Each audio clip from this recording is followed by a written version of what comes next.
Call the Osseo City Council regular meeting to order here Monday, January 27th at 7:08 p.m. Roll call. Looks like we're missing Councilmember Holstrom this evening. Again, please join me for the Pledge of Allegiance. Pledge allegiance to the flag of the United States of America and to the republic for which it stands, one nation, under God, indivisible, with liberty and justice for all.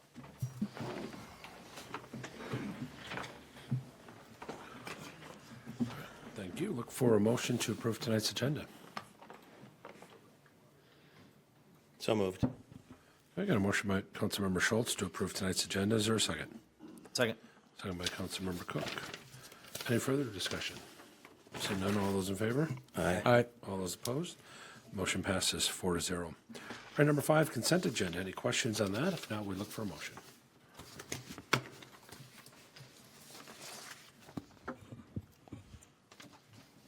Motion to approve the consent agenda. Okay, got a motion by Councilmember Cook to approve tonight's consent agenda. Is there a second? Second. Second by Councilmember Torres. Any further discussion? Seeing none, all those in favor? Aye. All those opposed? Motion passes 4-0. All right, next, matters from the floor. Any wishing to speak, please step forward, state your name and address, and address the council on any matter you wish. Generally not attempt to answer your questions, but we'll consider those at future council meetings. Is there any matters from the floor? Welcome back, Mr. Cook. I just have a question for you. When were you sworn in? Am I allowed to answer that question? I didn't know we answered questions from matters from the floor. Everybody else did it publicly. I was sworn in with Councilman Torres on Monday, January 6th. And twice? But he did the formal swear-in with Okay. and then there was a ceremonial swear-in. They asked if I wanted to do the ceremonial swear-in, and I said it was not necessary. Perfect. Appreciate it. So, nice to see you back. Thank you. Congratulations. Congratulations, Poppy. Grant-wise with the work session, looks like Elk River's already done some grant writing, so you could probably piggyback off of theirs to make the process go a little faster. Do have an option to fund that north tower if we sell the press building to Rise and they develop that building or that property. Just options. Thank you. Are there any matters from the floor? Third time, matters from the floor. All right, matters from the floor are now closed. Moving on. Number 7, special business, accept donations. Mayor, Council, whereas the City Council is generally authorized to accept contributions of real and personal property pursuant to Minnesota Statute Section 465.03, and whereas the council agrees that said donation would be the benefit of the citizens of Osseo, and whereas the following has proposed the contribution to the city of Osseo and the donation be used for the specific purpose as indicated below. Osseo Fire Relief Association, $32,000 for Osseo Fire Department miscellaneous. Osseo Fire Relief Association, $33,000 for the Osseo Fire Department truck fund. And Georgie and Gerald Kiffmeyer, $50 to the Osseo Fire Department. All right, thank you. Look for a motion to approve the donations. So moved. I got a motion by Councilmember Schultz. Is there a second? Second. Second by Councilmember Cook. Any further discussion? Yeah, quick one. I just want to thank folks that like buying pull tabs and e-pull tabs at Dick's Bar, because I'm sure that's where most of the Fire Relief Association money came from. So if you want to support the fire department and the Fire Relief Association, go gamble there. Now that they're open. All right, with that, Attorney Teachin. Thank you, Mayor. This is resolution number 6. Councilmember Torres. Aye. Councilmember Schultz. Aye. Councilmember Cook. Aye. Mayor Poppy. Aye, motion passes 4-0. All right, number 8, public hearings. No public hearings this evening. Number 9, old business. 9A, approved plans and specs for 2025 alley project. welcome. I would love to get that open for you if my stuff was working here. Good evening, Mayor, Council. Before you this evening for consideration is approval of plans and specifications and authorized advertisement for bids for the 2025 alley project. I do have a presentation here that's just getting loaded here, but in the interest of time, I can get going on things. So there's a memo in the packet that goes through the proposed project area. As council may recall, we did drop the 2 commercial alleys at the public hearing phase to do at a later time. So we have 7 alleys within the proposed project area, and plans and specifications were built based on those 7 alleys. One thing to note before I get too deep in the conversation, I know we had some conversations with regards to the grade of the alleys and some of the challenges that the contractor had at the last alley project. And I wanted to just share with the council that the project specifications do note specifically that there are flatter grades present in the project area, and recommendations that the contractor utilize grade control equipment to install the concrete paving.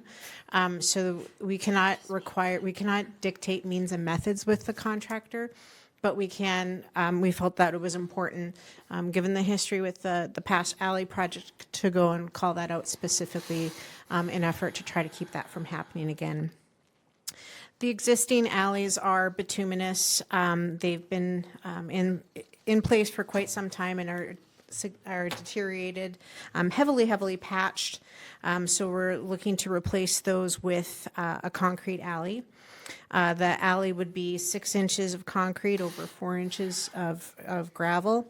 In the feasibility phase, we looked at reusing that aggregate, and in further discussions through the final design of the project and looking back on what was encountered with the last alley project, we've now budgeted, which is included in the packet, the pre-bid budget number, for full replacement of that 4 inches, because there was quite a bit of sand in that. But if there is good material present, we would certainly reuse that. We had looked at with the council previously the grades of the alley, again, some of them being quite flat. So we've also included in the plans to have some storm sewer, and I can go through that in a little further detail further along in the presentation. Another thing that I wanted to note with the existing condition is the width of the alleys. I felt that this was important to share with the council and with the residents, that we do see a little bit of variation with the width in the alleys, and that tends to happen as we have infrastructure of this age, and that not all the alleys are actually centered in the right-of-way. So for example, I have in table 1 there, if you have a 12-foot wide alley, it's not right in the center. And so what that means is with the proposed project, we are proposing to center the new alley in that right-of-way. And so we'll see some residents where that alley will get a little bit closer than what was there previously, and some properties where that will be a little bit further away. So we do expect to hear from some of those residents as the concrete forms go in, and we'll be prepared to talk to the residents about what changed between what was there before the project and what's being installed with the project. We also had a conversation, and I thank council for the feedback with regards to Alley 5. There were some challenges on that north end from a design perspective. Most importantly was the shed that was attached to a garage on the northeast side. And so with that, with the conversation with council, the direction given was to go and narrow the alley through there, which was included in the plans and specifications. We narrowed that section to 10 feet to avoid that conflict with the shed that was next to the garage. And then we also had identified there was a challenge with one of the existing poles that was there. It's right up against the right-of-way, right up against the an existing fence, so that pole will stay as it is. So the presentation is just loading here. Thank you so much for that. So these are the locations of the alleys 1 through 7. Next slide, please. So some pictures. We'll go through these very quickly. I know the council's seen these before. The existing conditions of the alleys, and then with the project location shown on the top right. We see a lot of patching through here and a lot of cracking through all these alleys.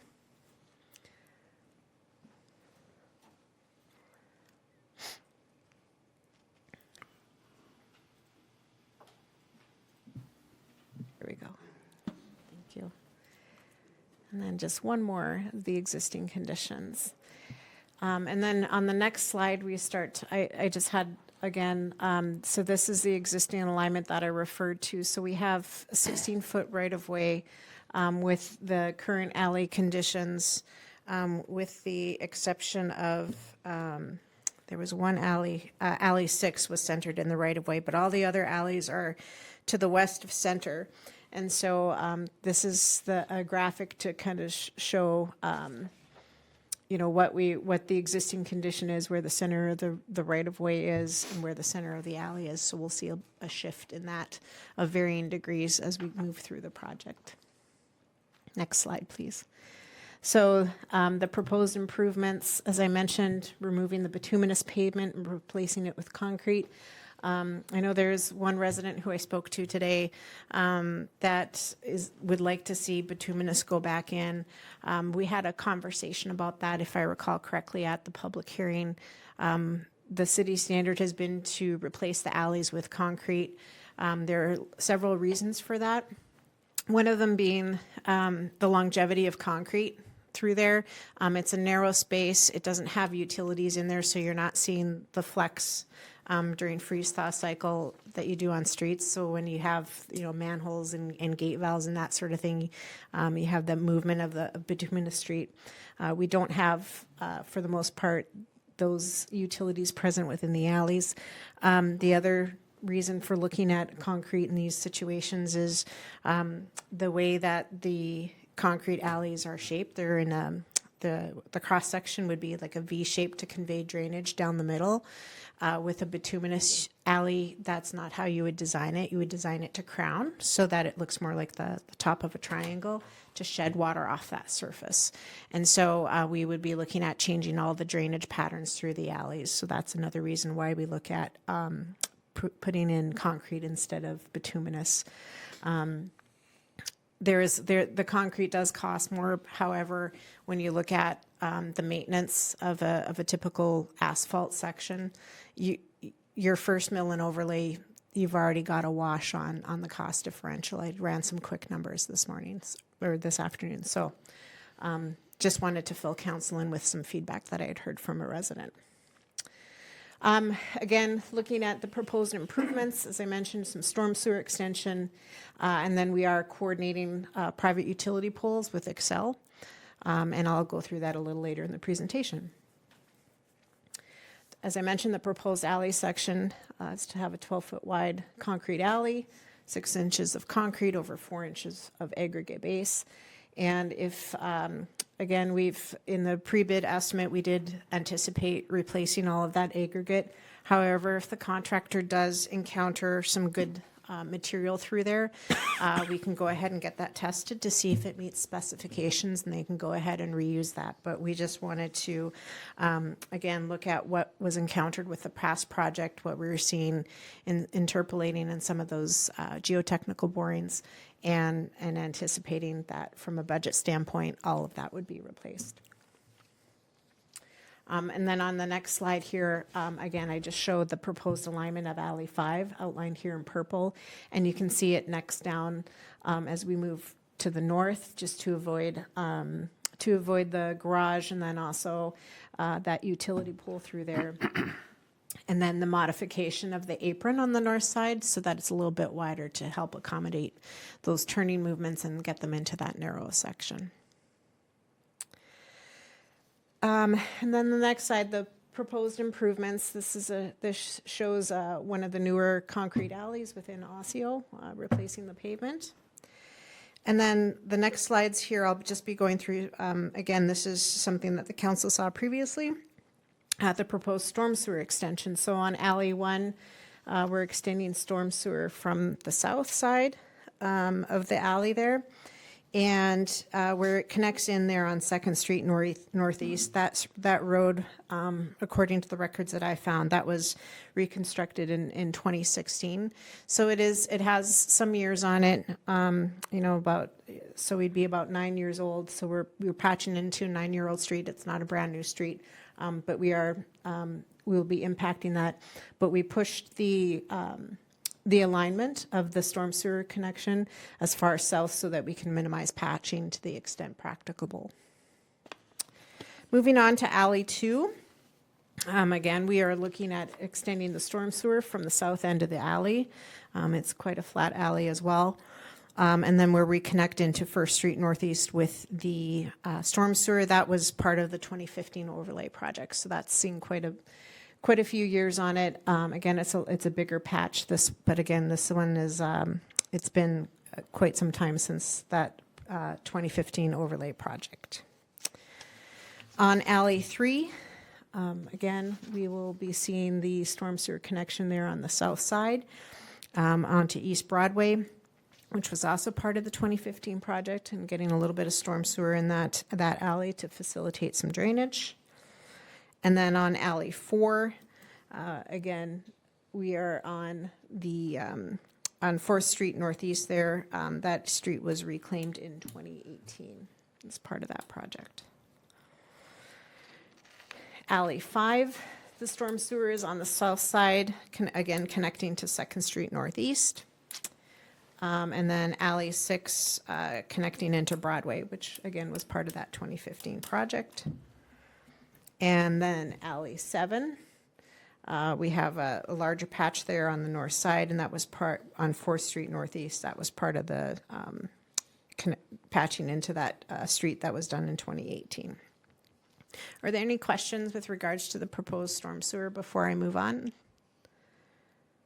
I think this was all pretty much discussed at the last council meeting. So, well, moving on, we're just to give council an update where we're at with utility poles. We did meet with the utility companies to go through the proposed project, make sure we can facilitate whatever work that they might have coming in through the project area.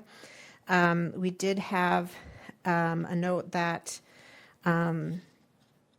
there was the fiber company was looking to go and do CenturyLink. They were going to be overlaying their facilities, but that work was done aerial on the poles, so they didn't have any conflicts with this project. And so our work is mostly to do with Xcel Energy and taking care of some of these poles that are in the way of the proposed alley improvements. And that goes back to how the alley isn't centered in the right-of-way for the most part, and then getting that consistent width. So we've identified power poles here shown on this graphic in red. Those are the poles that we're coordinating with Xcel to move. And then the two in blue, we're having a little further discussion on those two poles. The reason being, Xcel's response was the proximity of structures to those poles, and they're a little bit concerned with starting to move power poles that close to buildings. And I certainly appreciate that, but want to have a further discussion with Xcel Energy just to make sure that we're not just saying, oh, okay, that's fine. I mean, these poles were put in place a long time ago, and if there's a way that we can get those poles moved, we would like them to be moved because it's the city's right of way for the alley project, and we would like to get the city standard section in there. The cost to move these utility poles is borne by Xcel Energy, so the city is not charged for those costs. There's one pole that we're still trying to identify. It's off of Broadway. It's not an Xcel pole that's in conflict. So we'll be looking at that pole to see if we can find out what utility's on there, because nobody at the meeting said that was their pole, which can happen. Not all the utility companies come to those meetings. So we still have a bit of coordination with that, but don't anticipate that to be an issue. Moving on to right-of-way and easements, the permanent improvements would take place within the alley right-of-way.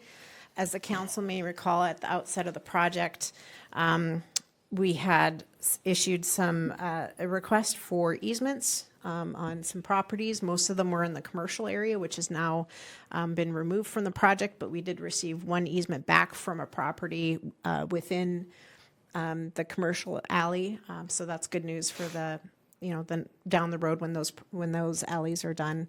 And then we also got the one easement in the residential area on Alley 5. So we are good to go with this project as far as getting everything within a dedicated easement. And through final design, we've identified so far, unless we see some modifications that need to come through as the project's being bid, but there are 29 property owners to be contacted for what's called a right of entry. And what happens, particularly with these alleys, it's so narrow through there, as council can appreciate, when you go to look at getting those permanent improvements installed, you need to go back a little further with driveway cuts, with grading and those sorts of things. That's beyond the alley right-of-way. And so we've identified 29 properties where that would be the case. This is typical of a project in an alley and within streets for that matter. And so with that number, what I'd like to ask council is to get permission to go ahead and start working on those, anticipating about a half an hour from a budget standpoint, just to get started on talking to those property owners. The reason I selected this time to request this of council is if council authorizes to go out for bids for the project, I can speak to these folks in confidence that the project's moving forward. And with that many residents to coordinate with, I'd just like to get a head start before we start, before we get bids in and get the project under assuming council approves everything, get the project under construction. That's a few folks to get through, and sometimes they take a little bit of time. So again, requesting council permission to go ahead and get started on those. The next step is to talk about is the proposed funding. As I mentioned, when we went through, refreshed some of the numbers from a budget standpoint. The last time the council saw the budget and numbers were run was at the feasibility phase, which still included those two commercial alleys. So those have been removed. That also removes the sanitary sewer costs because that was within a commercial alley. Recalculated the numbers for the alley improvements, which we're calling the surface improvements, and then also for the storm sewer calculations. So we are coming up at an estimated cost of $949,648 for this project. And that includes our 5% construction into contingency and 25% indirect costs. So on the next slide, I mentioned the proposed assessments. We, again, follow Minnesota State Statutes, Chapter 429 for this, and then also with guidance from the city's assessment policy. And at the public hearing, I think the council at the time had a really good discussion of the estimated assessments at that time, and put on the table for a later date that there would be a desire to talk about an alternative assessment method. And I previously presented some methodologies that the council may want to consider.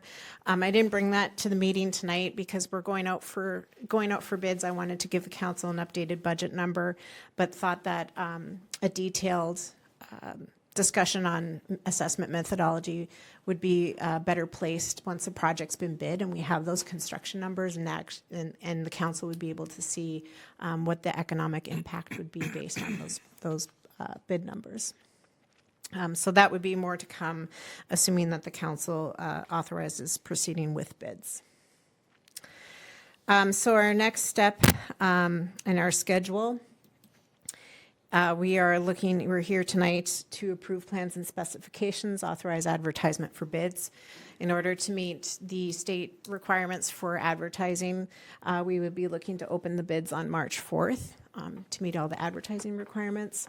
And then at that point, we bring action back to council for the assessment hearing on April 14th.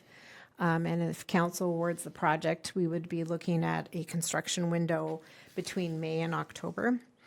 And I do want to point out to the council, as far as what we put in the schedule for working hours, we did indicate that there wouldn't be any work during Lions Roar celebration, that an important part of the community being on Friday and Saturday. Most contractors aren't working on Saturday. So we did include that in the specifications. And we also specified substantial completion by September 30th. And final completion October 31st, so that we can get everything buttoned up for the residents there. The majority of the work being done September 30th, and then having that final month just to clean up remaining items that may be within the project. So with that, the recommendation included in the council packet is for the council to approve a resolution approving the plans and specifications for the project and authorizing the ad for bid. And with that, I would be happy to answer any questions that the council might have. Thank you. Council questions? Mr. Mayor? Thank you, Allison. Just one question, and just from my understanding, on the assuming half an hour per property for the estimated fee to acquire the rights, the 3,700, is that each of the 29 or cumulative? Or combined? Certainly, Mr. Mayor, Councilmember Torres, that's combined. Okay, awesome. Thanks. That would be a high high cost for rate of entry. Thank you for the question. Any other questions, Council? The only other question I have is as part of the specifications for this, this is going to probably be, since it's going to be concrete and there's going to be forms and stuff like that, this is probably going to impede residents' access to that part of their property for a longer period of time than we would normally have encountered on a street project, for example, where they can temporary fill and that kind of stuff. Is that an accurate statement? That's correct. Okay. So we just, I mean, that as we go forward, and if we go forward, having an understanding to the residents of what that impediment would look like to them and the function of getting in and out of their garages and such. Yes, thank you, Councilmember Schultz. Mr. Mayor, if I may. So what we would look to do is, so this is typical how it's been, the messaging to the residents has been when the contractor gets into their area, we start communicating what their expectations would be.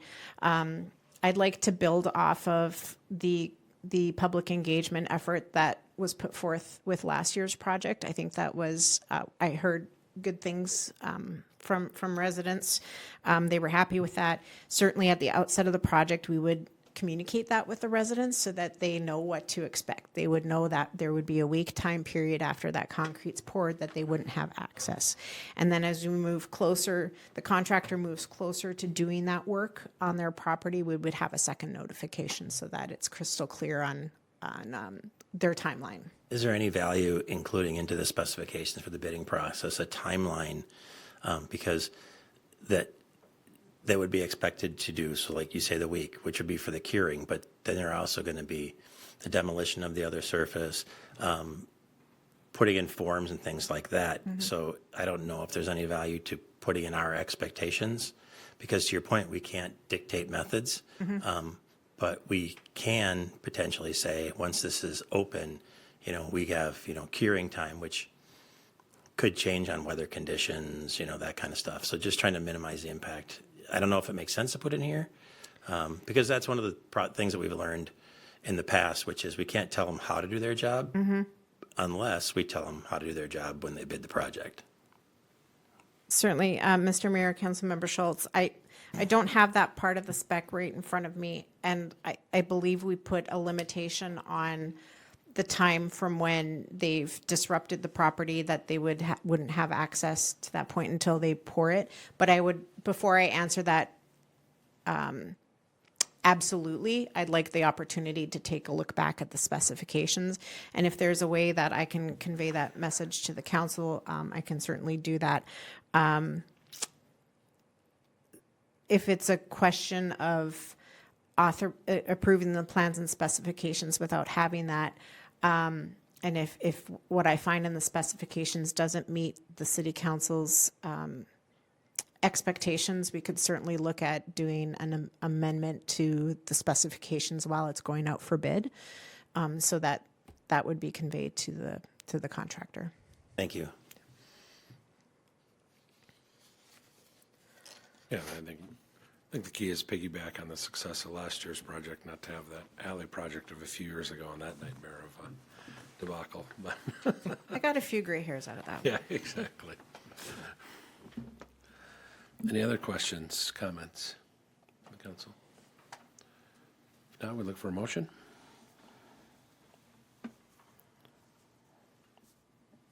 I'll make a motion, Mr. Mayor, to approve the resolution approving the plans and specifications and authorizing the advertisement for bids. Okay, got a motion by Councilmember Torres to adopt the resolution approving the plans and specs and authorizing advertisement for bids for the 2025 alley reconstruction. Is there a second? Second. Second by Councilmember Cook. Any further discussion?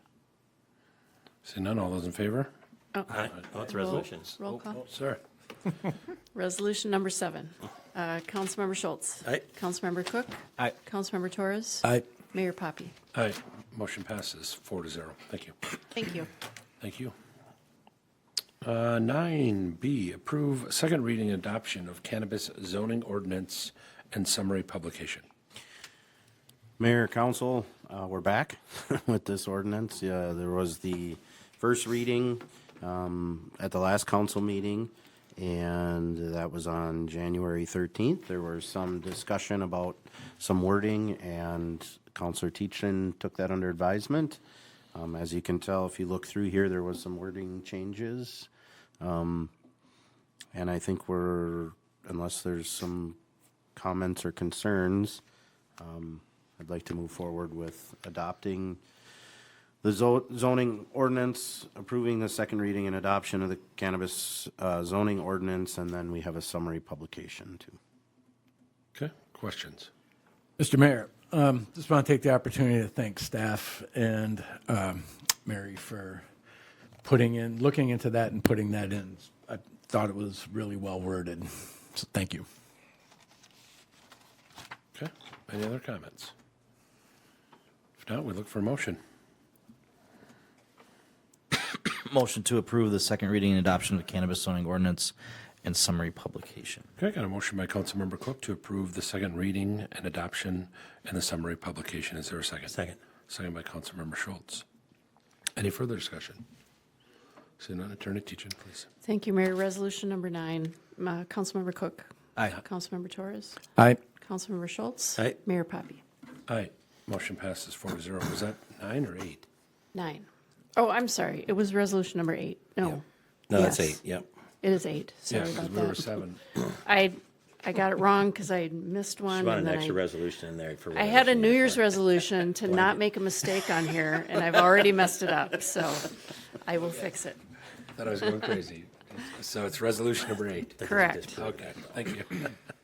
All right, moving on. 10, new business. 10A, approve 2025 citizen appointments and designations. Mayor, council, in front of you is the citizen appointments for the next years to come with the different commissions and committees. There's a list there of the letters of interest. And so we're just looking for you to look at each person and decide who you want on what committee or commission. Okay. And we'll do a resolution up to those effects. Okay, we're looking for 1 for EDA, 2 for planning, 1 for PSAC, and 2 for Park and Rec. Yep. Are these, point of clarification, are these individual, like, are we making a motion to, Well, we'll discuss the options. And then a make final one blanket list. motion of Okay. these are the people that. okay, So now it's point of discussion. So based on this, we have 3 for planning, 4 for Park and Rec, or I guess 5. 5 for Park and Rec. Yeah, 4 for planning. guess. 2 for EDA and 2 for public safety. Yeah. Or can I talk real quick? Yeah. Okay. First and foremost, I think this is just my personal opinion. I'm just going to go run down. I, as far as Public Safety Advisory Committee, I think Tabitha is a perfect person to be on that committee, being that the Holiday gas station is a point of interest in our community when it comes to public safety. And so I think her input on that would be really good. EDA, Teresa has been amazing on EDA. She wants to continue on EDA. I think that she would be a great person to continue on EDA. I'm going to hop up to Parks and Rec. I know some of these people personally, so I have some feelings, but I know that AJ Mansour is an incredible human in our community. Sports enthusiast, has young children. The fact that he wants to get involved in our community, I think, is incredible, and I think we would be silly to not have him involved. And Dean is sitting in the room back there, former player of mine, friend of mine. I think also as he holds his young one on his lap, I think he would be incredible.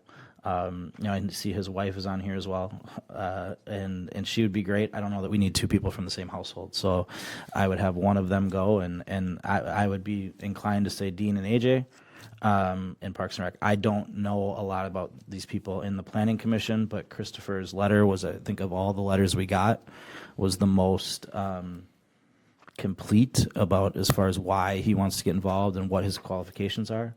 It really stood out to me. But I also don't know the history of Planning Commission and who's been serving and if they've been doing a good job. So I would let others speak to that one, I guess. Okay. Mr. Mayor. Yep. So looking at some of these different things, when we start looking at the Planning Commission people that are up for this, I mean, Chris, I think, has done a great job on planning. I think Casey has done a great job on planning. Also, we do have an opportunity with Aaliyah. She's a business owner in the community. And so we currently have, one primary business owner, a second that's both a business owner as well as a resident. So I think that from the business community, when it comes to planning, there is some value in having business people in there as well. I don't have I don't know a lot of these people, so I was pretty much going to defer to you anyways on what your opinions are. But I mean, I don't think there's anything here, and I don't, with looking at your recommendations for Park and Rec, it's really good to have people on Park and Rec that have young children in the community, because that's some of the different programming things that we need to get that input regarding how we're going to move forward. So I think, and I don't know when I'm looking at, I don't know if AJ has any young children. He does. So, I mean, I have no problem going with what your recommendations are there. I agree with you as far as Tabitha is concerned. Being a key business representative is huge for us, especially one that interfaces with our public safety people multiple times per day. And so I agree with you on Teresa, for sure. So, I mean, I am okay going with what your recommendations on this placement are, unless there's any people that have any reservations. So can I just clarify what you're saying? What are the 2 names you would recommend for Planning Commission? I said I don't really. My reason to bring it up is I know Aaliyah personally, and I don't know that she would be totally hurt if it wasn't in planning. But then again, how many business people do we need versus residents? Because I think residents also have a significant amount of input in there. So, going with Chris and then possibly Casey and the planning side of things makes a lot of sense to me. He's a returning member. He's becoming more active, willing to step up more, which is great to see in community involvement, this is also the training ground that we need to develop future leadership within the city. So getting involved in these committees, things like that, helps people understand the challenges, the struggles, the opportunities that are within the city. So from your perspective, I'm in agreement, probably looking for Chris and Casey for planning, because we have the Park and Rec side fill, and I would hate to move Casey off of something that he's performed really well in. So from that perspective, I go along with that, do Chris and Casey for planning. Park and Rec do Dean and AJ. Public Safety, Tabitha. I think that, and Economic Development was Teresa. I think that Teresa, covers everything, right? Yep. Yeah, it would be Aho for EDA, Kerrigan and Robinson for planning, Tabitha for PSAC, and Montour and Dean for Park and Rec. Yeah, I'm okay with that if you guys are okay with it. So, Mr. Mayor, first, I'd like to thank everybody in the community that applied. First of all, I think that shows it's nice to have a level of engagement from the community. So obviously, I don't know a lot of these people. I know a couple. I think putting Tabitha in for public safety is absolutely the right thing to do. Since I've been here, I've noticed a good level of engagement, not only with public safety from, a police presence standpoint, but, it's the incidental stuff too, like the things that she has done through that store, Toys for Tots, other various engagements. So for public safety, I've got Tabitha down as well. I do know Teresa. She, in fact, was one of the first people that I met when I got involved in city government with the EDA. Absolutely agree with everything that's been set up here as far as her commitment and passion and desire. So she absolutely has my confidence for that vacancy in EDA. Parks and Recreation and Planning, I don't, unfortunately, and hope to meet and know these people. But given that, I tended to kind of think in the way of, one, I looked at what was sent and what level of detail was put into the letters of interest. And two, looked at the history of the folks and what level of commitment have they had in the past.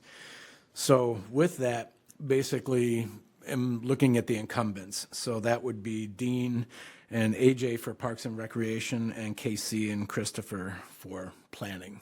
So I think if I followed this right, I'm in alignment with everybody. Yep. Okay, well, that worked out good. Okay, so someone would like to make a motion we're going to nominate Aho for EDA, planning, Kerrigan and Robinson, PSAC, Tabitha, Park and Rec, Montour, and Dean. Someone would like to make that motion? Mr. Mayor, I'd like to make the motion to adopt the resolution appointing the named citizens to the committees. Okay, got a motion by Councilmember Schultz to approve the citizen appointments as read. Is there a second? Second. Second by Councilmember Cook. Any further discussion? Seeing none, Attorney Teachin, please. It is definitely resolution number 9. Councilmember Cook. Aye. Councilmember Torres. Aye. Councilmember Schultz. Aye. Mayor Poppy. Aye, motion passes 4-0. All right, 10B, approve agreement establishing a regional safety group. Mayor and council, coming from my background in policing, training is one of the top priorities for us, especially almost every day. We're doing some sort of training within our department. And when I came up to City Hall, taking on the dual role, I did see a little bit of a place that we could get better at within our city and become more compliant with what's required for our current employees. After that internal examination, we went out and started looking at where do we go to get the training we need. Part of that communication went to the League of Minnesota Cities. They were able to direct us to a couple different places and some areas that they use and other cities use, especially smaller cities, to fulfill that training and the training requests that we need as far as some of the OSHA mandated stuff that everyone needs to go through as far as employees here. Part of that is this regional safety group, which is kind of an overall group of cities that get together to do training monthly. A lot of the training throughout the months, if you saw the schedule, has to do with Public Works. But they do have the mandated training needed, bloodborne pathogens, and aware, which is all your aware of diseases, aware of what you're coming into contact with. That training is done through that group. There was 2 different regional safety groups that we could have become a part of that were, one was a little more spread out on the west side of Hennepin County and up into Wright County. The other group was in Anoka County, with the cities of Circle Pines, Centerville, and Lexington. All 3 of them are connected right up 35E. It's a pretty easy drive over there. They do host, at least right now, everything at Circle Pines because they must have the facilities for it. We did reach out, or at least the League of Minnesota Cities did reach out for us, and the group, all of Centerville, Circle Pines, and Lexington, they were on board with us joining them, which was great to hear. And so with this membership, we would cost share the training, which is in person, once a month. It would also give us a safety committee. That's a committee that we're supposed to have within the city that looks at accidents and slips and falls and any types of injuries within police, fire, public works, city hall. What could we do differently? We're supposed to examine each of these accidents, try not to have them happen again. Currently, we do not have one of those. Then we also looked at, those safety data sheets. I don't know if you've ever heard of those, but typically we're supposed to have those. We do have them now, but they're in like a 3-ring binder. How often those get updated, I'm not quite sure. I know we just did ours here the last year or so at the police department, but throughout the city. And we can have it all in one location, depending on, that is part of this joining this regional safety group is the League of Minnesota Cities gives us online access to these SDS sheets that we need. And we can create our own, which we will. It'll be by department, and we'll be able to just go to one place, online, not a 3-ring binder. We'll make sure it's all updated for all the chemicals that we have. That's, again, an OSHA requirement. This also gives us access to some online training that the City Hall employees will be able to have access to. Public Works will be able to have access to it. The difference is in our public safety, police and fire, we've had that set up for years. It's something that we're mandated to do, and fire has their own training schedule. We have our own training schedule, but it was always City Hall and Public Works that just didn't have that access. And so I'm asking the council to approve going into this regional safety group. There is an agreement and then a resolution to approve for us to do this. Questions, council? Mr. Mayor, Yep. thank you for looking into all this stuff. I mean, when you're able to coordinate with multiple communities to provide better interactivity and also then concurrently bringing down the cost of that, that's always a great way to go. With this, I could very easily see where this safety group could expand, which may potentially impact our training budget positively as well. So I appreciate all your effort, and I think this sounds like a great idea. Any other discussion? No, we look for a motion. Mr. Mayor, Yes. I'd like to make a motion to approve the agreement and resolution for the city of Osseo to join the regional safety group. Do I need to outline which regional safety group? Or is that all accurately portrayed in this document? I think we're okay with just the Okay. regional safety group. You can call it CCL if you wish. I don't, that's fine. Okay. Okay, got a motion by Councilmember Schultz to approve establishing the regional safety, adding or joining the regional safety group. Is there a second? Second. Second by Councilmember Cook. Any further discussion? One question, and you may not know this. On the other education and training, I'm just curious if you know, does that include like a tabletop, like an annual tabletop exercise with the members of the group to like go through a hypothetical incident? Or I'm just kind of curious what level of training when they say there's training available. Well, I know one of the areas that's a focus is for them, the group will come out to each location and look at OSHA requirements and safety issues as far as like they could come out to Public Works could request, hey, it's our Saturday or our whatever day it is during the week, and you guys come out to the public works facility, look around, see how we're doing, make sure that we're being safe, making sure that we have the right policies, procedures. It is a group, I think, from what I've been told, that there's a lot of back and forth, like what are best practices, how are you doing it, what are we doing? A lot of this is going to fall on the Public Works Director, Waldbillig. We've talked about it, him and I, and he said that he's been with other cities that have been a part of these regional safety groups. We just haven't had that here in Osseo. Oh, that sounds like a really good thing. All right, thank you. Thank you. Okay. Any further discussion? If not, Attorney Teachin, please. Resolution number 10, Councilmember Torres. Aye. Councilmember Schultz. Aye. Councilmember Cook. Aye. Mayor Poppy. Aye, motion passes 4-0. All right, 10C, approve posting for a full-time police officer.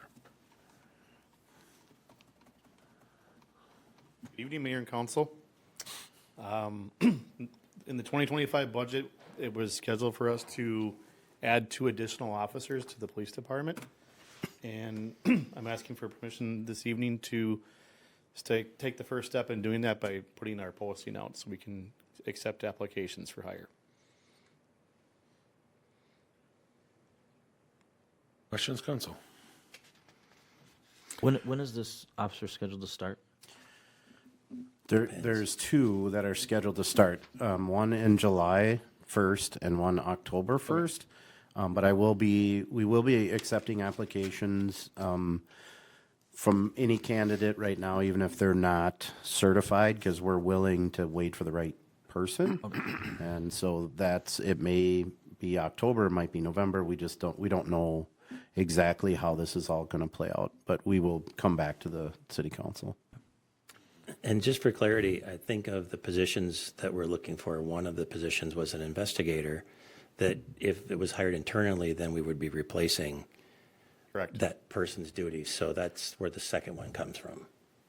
And just to give you information, we're looking June to having that investigator in place. So we'll be coming back with some more information on that soon.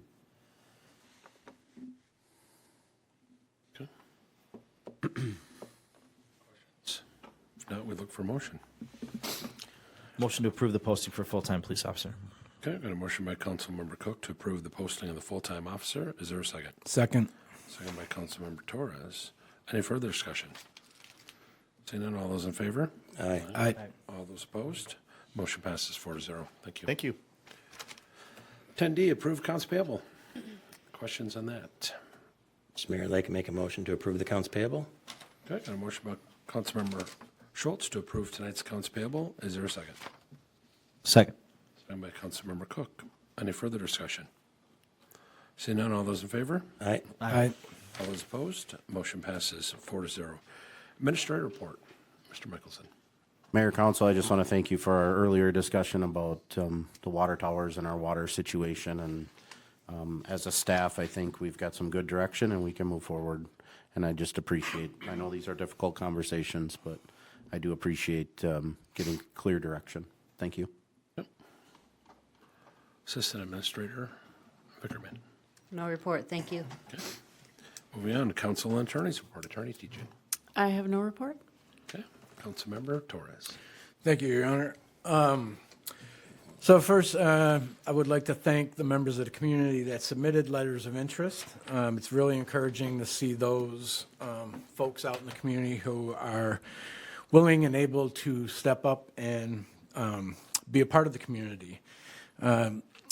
I would also encourage those who may not have been selected tonight, I would encourage them to continue to be a part of the community, and if the interest is there, to continue to submit when opportunities become available. So don't be discouraged tonight if you didn't make it. We always can use more public involvement. So thank you. And that's it. Councilmember Cook. Couple quick things. First and foremost, I do want to apologize for my absence at the first meeting of the year. I did not feel good about that, but that was the one night I had a basketball game. I coach high school girls basketball, and we had a game scheduled that night that has been in place for quite a while. So I needed to be at that for the girls and for the team, and so definitely not a habit of mine. And I want to thank Administrator Mickelson for making accommodations to swear me in on January 6th so that we could have that done and ready to go. So we didn't have to spend any more time on it tonight. So I appreciate that. I want to echo your words and thanking for all those expressed interests. You know, that was how I think both of us got started in all of this was applying to be on different committees and things like that. And so I really appreciate everybody who applied and reiterate Councilman Torres's words of, if you didn't get it this time, keep trying, because that's what I had to do, you know, and Time's the charm. Third time's the charm, and I'm grateful I did, because I learned a lot through all of that experience. So please continue to get involved. I did host in January a coffee with a councilman at Annabelle House. It was not wildly attended, believe it or not, but it was also the coldest day of the year. So I'm going to just blame the cold weather, and it wasn't that people didn't want to talk to me. It was just that it was really cold out. But I do look forward to doing some more of those. Hopefully, kind of continue that. I'm looking at potentially February 17th as my next date, and I'll put that out. And then lastly, I just want to take a second to thank Police Reserve Officer John Grimm, who put in his letter of resignation. And you know, what stood out to me is, you know, 12 years of service, which is amazing. But what he talked about, and you know, we've heard a lot of conversations over the last 6 months or so about the police department and the chemistry or atmosphere or culture amongst it, and to read John's letter and to listen to him talk about the support and the family environment and the rewarding experience, and grateful for the opportunity, and you know, I just want to take a second to bring that to light, because there's been so much negativity that's been spewed around, and to hear things like that really, I think, show us the job that you're doing. So Police Chief Mickelson and all of the Osseo Police Department, thank you for everything you do, and you know, in making this officer's time there that he had rewarding and valuable, as he talked about in his letter of resignation, and how that experience will be with him, you know, as he moves forward in his professional career, and how important that is. And so, and that doesn't just happen. That happens because of the atmosphere that you guys create. So kudos to you guys. And that's all I got. Okay. Councilmember Schultz. Well, the other two guys said a lot of what I was going to say, so thank you for that. Try to keep my words brief. I do want to offer additional acknowledgement of John Grimm's service to the city. He's been around since the beginning of the reserve program, and to hear, like Councilmember Cook said, here's positive feedback regarding the atmosphere and the camaraderie of the officers is encouraging, and very important for us to hear. I also want to thank everybody that applied for citizen committees, echoing what Councilmember Torres had to say. It was great to be able to see that many people interested in stepping up, and as I mentioned, that can serve as a training ground. Councilmember Cook also said, for further public engagement, and encourage people that were not selected to make sure that they continue to apply for other openings as it comes due, because we have turnover in these every single year. So it's important to do that. Wanted to say, and I think the mayor's going to make a announcement about this, but we have some cake to eat. I think it's on Thursday. So that's always good, like cake. Who doesn't? So looking forward to that event. My wife told me I was going, so I'm going. But I really also want to just kind of say about the ability of this council to work together. I think it's really important when we work together.